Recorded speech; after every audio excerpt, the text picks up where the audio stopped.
WrestleMania 41 is just days away, and while I'm super excited, there's a lot of fans that weren't really a big fan of this wonky build-up to WrestleMania. Fans were coming for Triple H's head during the Royal Rumble, and then Triple H dropped an absolute nuke at the Elimination Chamber where we were all on our knees, had our hands in the sky, we were bowing down saying, "We are not worthy. We are so sorry, Triple H. We owe you a big one." Does it feel like we're on the road to WrestleMania now? And then after that, not really. And I knew it was going to be tough to follow WrestleMania 40's build, but this just feels like the complete opposite. Last year felt like everything was must-see. You couldn't even miss a WrestleMania press conference. I'm going to do WWE's job, and we're going to play a little GM mode, and I'm going to redo and rebook WrestleMania 41. I'm not going to make anybody return. I'm not going to bring anybody back from the dead. I'm not doing dream matches. Like, I'm not doing Rock vs. Roman. That shit is dead. But just to add a little bit more spice to it, I'm going to even give you the match order of night 1 and night 2. So please let me know at the end if I'm cooking or if I'm booking like Triple H. But please remember that this is all just fun. It's not happening. So if you feel like calling me a dumb fuck, go ahead, because it's a lot of fun. Now, if you enjoy this type of content or you enjoy me or both, give this video a like, a subscribe, because we're on the road to 10K. Let me in. Now let's fix WrestleMania 41. So for night 1, the opening match is going to be AJ Styles versus a mystery opponent because he just doesn't have an opponent for WrestleMania. So he's doing an open challenge, and the person that's going to challenge him is going to be none other than NXT champion Obafemi. I know that AJ Styles hasn't had a great list of WrestleMania opponents, but this could be just something fun of your top NXT champion versus a legend in this game, not only in WWE, but just in professional wrestling. It'll give huge bumps to NXT, and it gives those vibes of Kevin Owens debuting on Monday Night Raw against John Cena, coming out as NXT champion and stealing a win. I'm not saying Obafemi's going to win, but it's going to be a fun David Goliath type match of just how big Obafemi is versus how small AJ Styles is. It'll be a fun match, fun opener, and it'd be a pretty cool thing to see. Next to follow up, we have Alexa Bliss versus Nikki Cross, and I just think it's ridiculous that Alexa Bliss hasn't been at WrestleMania in over 5 years, and I think this is a way to get her to go back to the Wyatt Six. I'm wearing the shirt right now, and maybe some people don't like that, but I feel like what else are you going to do with her? And also, what the fuck happened to Wyatt Six? They just dropped that shit and got rid of it. So in my head, I have Nikki Cross beating Alexa Bliss, which will help put over the Wyatt Six, and it also is going to convince Alexa Bliss to rejoin the Wyatt Six and rejoin that group and kind of run it with Uncle Howdy, where they can kind of be both the leaders, and they can make it something interesting with the Wyatt Six while also honoring Bray Wyatt. Next, fuck it, we're going old school. Old school TLC with both WWE tag team titles on the line in the Street Profits versus the War Raiders versus the Motor City Machine Guns versus the Usos. And I didn't have much to do with Jey Uso in my rebooking, so I didn't really know what to do. But in this world, Jey Uso doesn't win the Royal Rumble, and he looks back to find his brother, and that's how they become this, and that's why they're thrown in here. I just think that would be a fun match. And I have the Street Profits winning it all because I'm just a big fan of them, and they deserve to be on this card. Next, I'm keeping things the exact same. I actually like the idea of Io Sky versus Rhea Ripley versus Bianca Belair. Sue me. I still think Io should win. I'm not booking Rhea to win because I don't think she should win. She has to do a little bit of soul searching, kind of find a new character. Not a completely new character, but just change the dynamic a little bit. And Rhea's going to eat that pin. Next, we have Sami Zayn versus Nick Aldis in a street fight. Now, hear me out before you say anything. So, Kevin Owens is not in this booking. I'm just telling you that right now because of his neck injury. What I see right now with what I'm doing is Sami Zayn is pissed off at Nick Aldis because Nick Aldis knew that Kevin Owens had a neck injury and still booked him in those matches versus Cody Rhodes. And Sami Zayn is pissed and blaming Nick Aldis for his neck injury. So Sami's coming after Nick Aldis, and he wants it in a street fight because he wants to be able to do whatever he wants to Nick Aldis. And I also just want to see Nick Aldis wrestle in a match in WWE. So that's where I go with that. And I have Sami Zayn beating the shit out of Nick Aldis, but it's going to be a great match.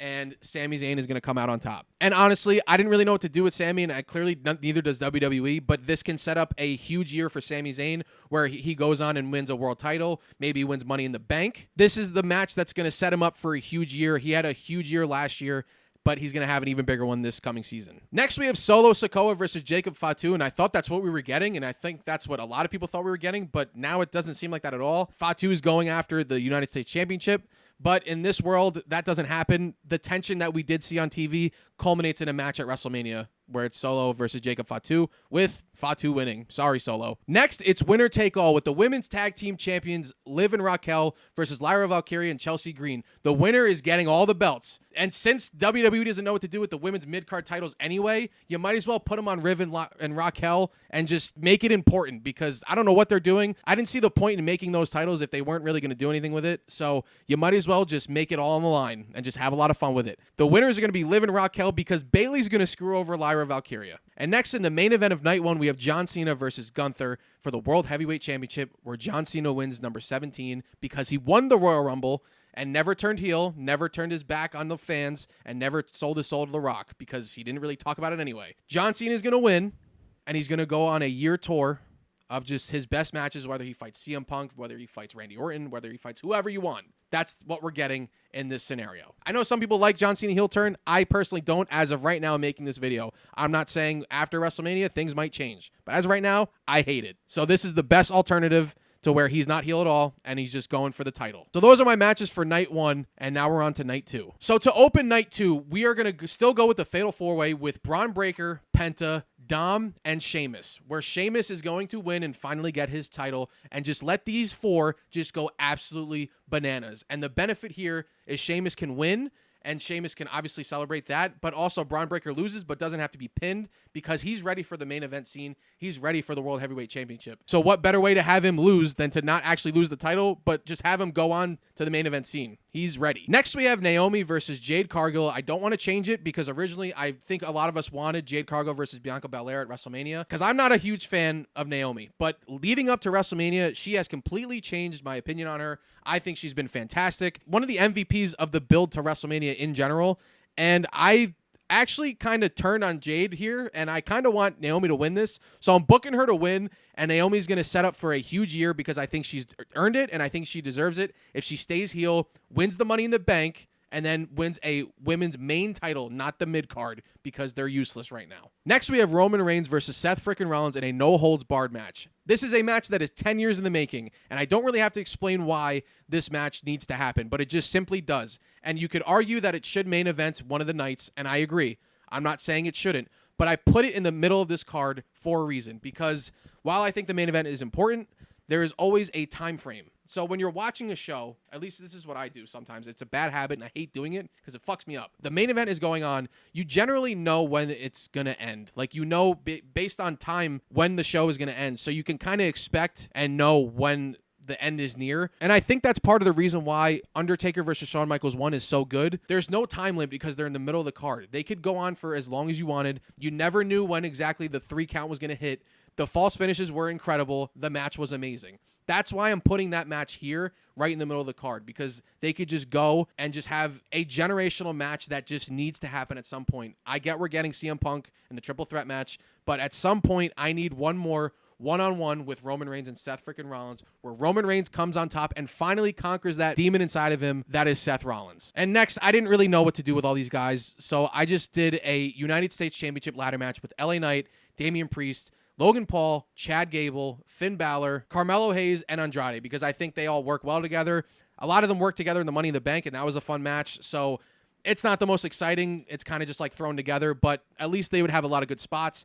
And you could give either Carmelo Hayes or Chad Gable the United States Championship, and I'd be cool with that. Let's just pick Carmelo Hayes. Fuck it. Next is the WWE Women's Championship in Tiffany Stratton versus Charlotte Flair. I don't see a problem with this match at all. I don't think there's any reason to change it. I think the build wasn't great, but I think this is the match to make. I'm very happy overall with the women's matches at WrestleMania this year. Sue me. I don't know. These two clearly don't like each other in real life, and sometimes that makes magic in the ring, and hopefully that happens. Hopefully they don't hate each other too much to where they're not selling or they're not doing shit. We're going to bank that it's going to be a good match, and I do like this match. It just should have been better built, but I'm going to go with Tiffany Stratton here. Next, we have Drew McIntyre versus Karrion Kross. Hear me out before you get your pitchforks and your tomatoes and you start throwing at me. This is a win-win scenario for everybody. Listen, I am a huge Karrion Kross fan. I think they are missing the ball with him right now. I think he's doing really good work outside of wrestling. He's doing good promos on Twitter and stuff like that. I enjoy his weird, creepy character where he's like a devil on your shoulder. The build here could simply be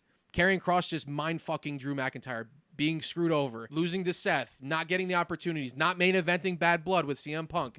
feeding him all this stuff where Drew's kind of a good guy in this. Drew's gonna lose, but for good reason, because this is a win-win for everybody. Karrion Kross gets a big win at WrestleMania versus Drew McIntyre. This leads into Drew McIntyre having a hell of a year. We are in the year of Drew McIntyre after WrestleMania. This could set up a crash course run for Drew McIntyre because he's completely crashed out. He's a great heel. He's lost his mind and is just going absolutely nuts. It's a shitty match at first for Drew McIntyre because we're promising him that he's going to have a great, fantastic year and it's going to be worth it. Trust me. And last but certainly not least, the main event of night 2, you have Cody Rhodes versus Randy Orton versus CM Punk. In this scenario, Randy Orton is John Cena. In my world, John Cena wins the Royal Rumble, so all of that doesn't happen. But instead, it's Randy Orton. He's the one that wins the Elimination Chamber. He's the one that sells his soul to The Rock because he's worried that Cody Rhodes is going to take over his legacy. Wink, wink, Easter egg, because they were in Legacy together. And it's like the old mentor versus the young kid.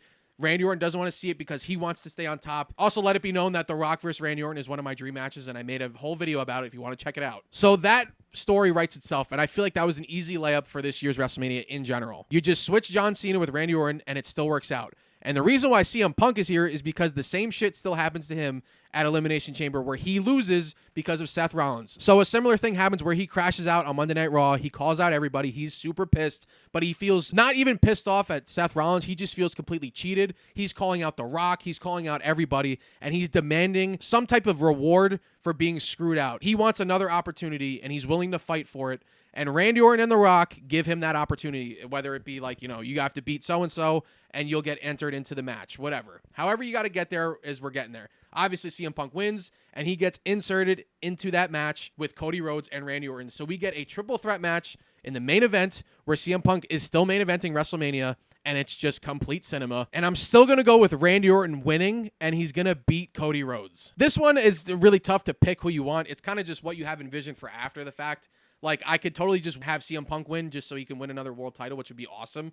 I could see Cody Rhodes winning because neither Randy or CM Punk need the title. But also, it would be kind of fun if Randy won and just was terrorizing WWE as champion with The Rock. That would be pretty fucking cool. So all scenarios work here.